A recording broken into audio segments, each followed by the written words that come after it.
والسلام علیک یا رسول اللہ، الصلاۃ والسلام علیک یا حبیب اللہ،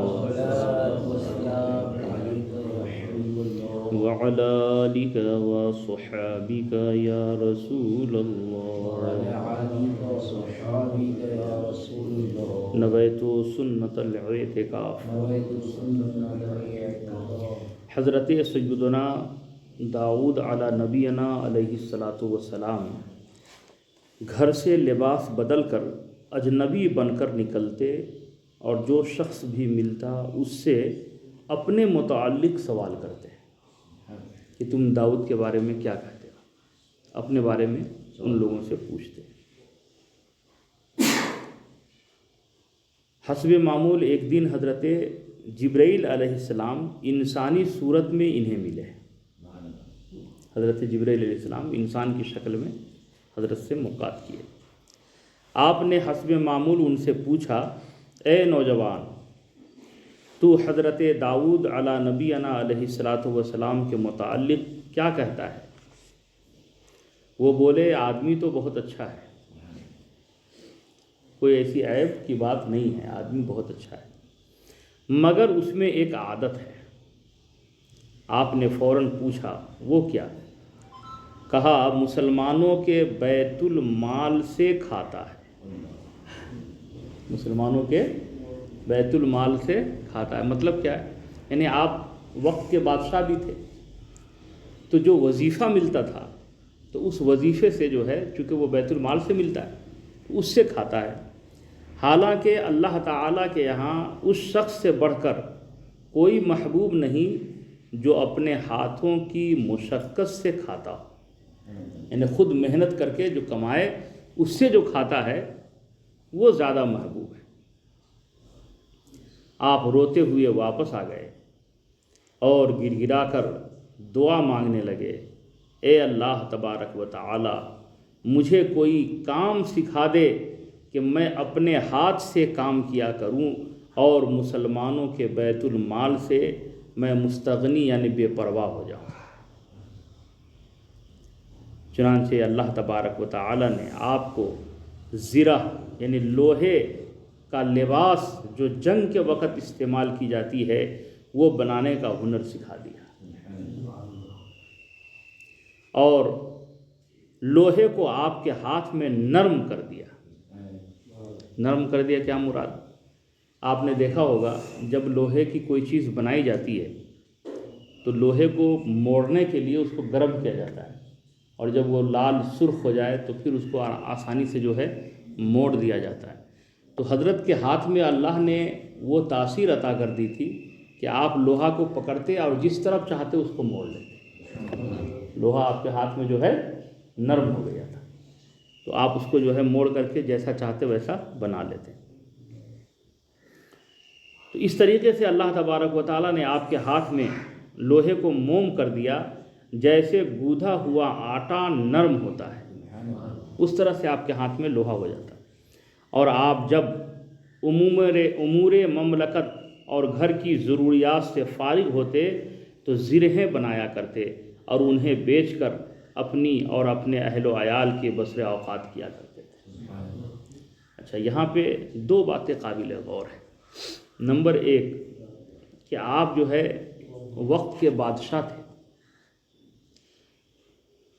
تو بیت المال سے جو وظیفہ، جو تنخواہ بادشاہ وقت کو دی جاتی ہے اس کا لینا جائز ہے، کیونکہ امور سلطنت کو وہ نبھا رہے ہیں، دیکھ رہے ہیں، تو ان کا جو وقت لگ رہا ہے اس پہ جو ان کو وظیفے مل رہے ہیں یہ لینا کیا تھا؟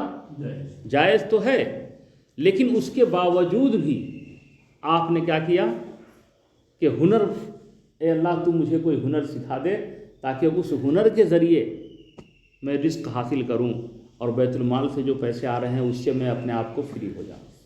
یہ ان کا کیا ہے؟ تقویٰ ہے نا۔ حضرت سیدنا مقدام رضی اللہ تعالی عنہ فرماتے ہیں کہ تاجدار مدینہ صلی اللہ تعالی علیہ وآلہ وسلم کا فرمان عالی شان ہے کہ کسی نے اس کھانے سے بہتر کوئی کھانا نہیں کھایا جو اپنے ہاتھ سے کمایا ہو۔ سب سے پاکیزہ کھانا وہی ہے، اپنے ہاتھ سے کمایا ہو۔ اور اللہ تبارک و تعالیٰ کے نبی حضرت سیدنا داؤد علیہ نبینا علیہ السلام اپنے ہاتھ سے کما کر کھاتے تھے۔ تو سب سے بہترین کھانا وہی ہے۔ آج لوگ کیا سمجھتے ہیں؟ سب سے بہترین کھانا مرغ مسلم ہے، فلانا ہے، ڈھکانا ہے، یہ دسترخوان پہ سجاؤ، وہ نہیں۔ سوکھی روٹی کیوں نہ ہو، دال کھانا کیوں نہ ہو، اگر اپنی محنت سے اگر وہ کمایا ہے اور اس پیسے سے وہ کھانا لے کر کے کھا رہا ہے تو سب سے پاکیزہ کھانا وہی ہے۔ تجارت میں جتنی بھی تجارتیں ہیں، کوئی بھی تجارت جو آپ کے لیے آسان ہو وہ کر سکتے ہیں، ہے نا، چاہے وہ چھوٹا ہی کاروبار کیوں نہ ہو، لیکن وہ کرنا چاہیے۔ کپڑے کی تجارت بھی بہت اچھی تجارت ہے، کیونکہ کروڑوں مسلمانوں کے مقتدا اور پیشوا حضرت سیدنا امام اعظم ابو حنیفہ اور رضی اللہ تعالیٰ عنہ کا بھی یہی پیشہ تھا، کپڑے کا کاروبار، حضرت امام اعظم ابو حنیفہ۔ اور یہ سنت ابراہیمی بھی ہے، یعنی حضرت ابراہیم علیہ السلام نے بھی کپڑے کی دکان کی تھی، کپڑے کا کاروبار کیا تھا۔ چنانچہ اس ضمن میں ایک حدیث پاک دیکھیں، میرے اور آپ کے آقا صلی اللہ تعالی علیہ وآلہ وسلم کا فرمان عالی شان ہے کہ کپڑے کا کاروبار اختیار کرو، کیونکہ تمہارے باپ سیدنا ابراہیم علیہ السلام کا یہ مشغلہ تھا، کپڑے کا کاروبار۔ اور ماشاءاللہ اس میں برکتیں بھی بہت ہیں، ہے نا۔ جو لوگ کپڑے کا کاروبار کرتے ہیں اگر صحیح سے سچائی کے ساتھ اگر وہ کاروبار کریں تو بہت جلد ترقی کر جاتے ہیں۔ اللہ تبارک و تعالی ہمیں آپ سب کو عمل کی توفیق عطا فرمائے۔ کوئی بھی کاروبار ہو ایمانداری کے ساتھ، سچائی کے ساتھ کرنے کی اپنی عادت بنائیں۔ اس سے ہوگا یہ کہ شروعات میں تھوڑی دن تکلیف تو ہوگی، لیکن دھیرے دھیرے مارکیٹ میں ایک نام ہو جائے گا کہ نہیں فلاں آدمی ہے، وہ بہت ایمانداری کے ساتھ بیپار کرتا ہے، تو لوگ آنکھ بند کر کے آپ سے کاروبار کرنا شروع کر دیں گے۔ اللہ تبارک و تعالی عمل کی توفیق عطا فرمائے۔ اللہ رب محمد صلی اللہ علیہ وسلم نحن عباد محمد صلی اللہ علیہ وسلم۔ یا اللہ، یا رحمان، یا رحیم، یا کریم، یا ستار، یا غفار، اپنے پیارے محبوب صلی اللہ تعالی علیہ وآلہ وسلم کے صدقے ہم سب کے والدین کریمین اور جمیع مومن مومنات کی بخشش و مغفرت فرما۔ یا اللہ ہم سب کے تمام گناہ صغائر و کبائر کو معاف فرما۔ یا اللہ ہم سب کی روزی میں برکتیں عطا فرما، صحت و تندرستی عطا فرما، عزت آبرو جان مال سب کی تو حفاظت فرما، ایمان پہ ہم سب کا خاتمہ نصیب فرما۔ ان اللہ و ملائکتہ یصلون علی النبی یا ایہا الذین آمنوا صلوا علیہ وسلموا تسلیما۔ اللہ رب محمد صلی اللہ علیہ وسلم نحن عباد محمد صلی اللہ علیہ وسلم۔ جب دم واپسی ہو یا اللہ، لب پہ ہو لا الہ الا اللہ محمد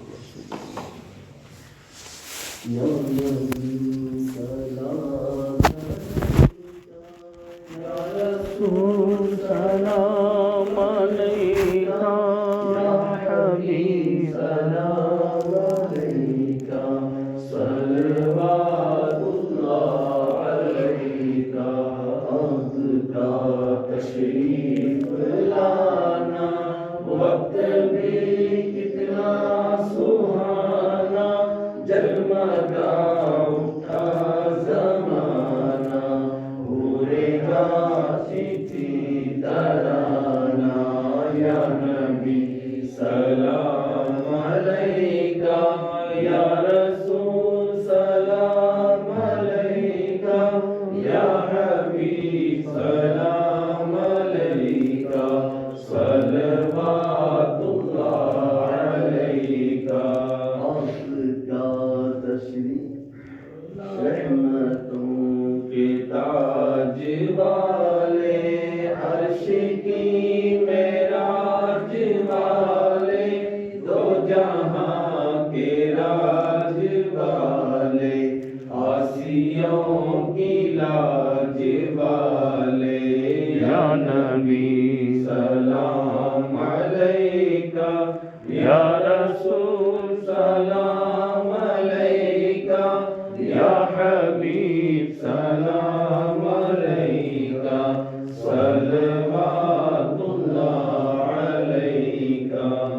الصلاة والسلام علیکہ یا رسول اللہ، الصلاة والسلام علیکہ یا حبیب اللہ، وعلی آلک وصحابک یا رسول اللہ، صلی اللہ تعالی علیہ وآلہ وسلم۔ اللہ رب محمد صلی اللہ علیہ وسلم، نحن عباد محمد صلی اللہ علیہ وسلم، ربنا آتنا فی الدنیا حسنة وفی الآخرة حسنة وقنا عذاب النار۔ ان اللہ وملائکتہ یصلون علی النبی، یا ایہا الذین آمنوا صلوا علیہ وسلموا تسلیما۔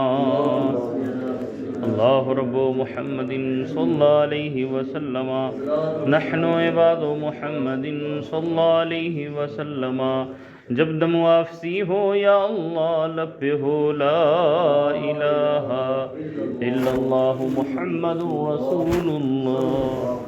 اللہ رب محمد صلی اللہ علیہ وسلم، نحن عباد محمد صلی اللہ علیہ وسلم۔ اللہ رب محمد صلی اللہ علیہ وسلم، نحن عباد محمد صلی اللہ علیہ وسلم۔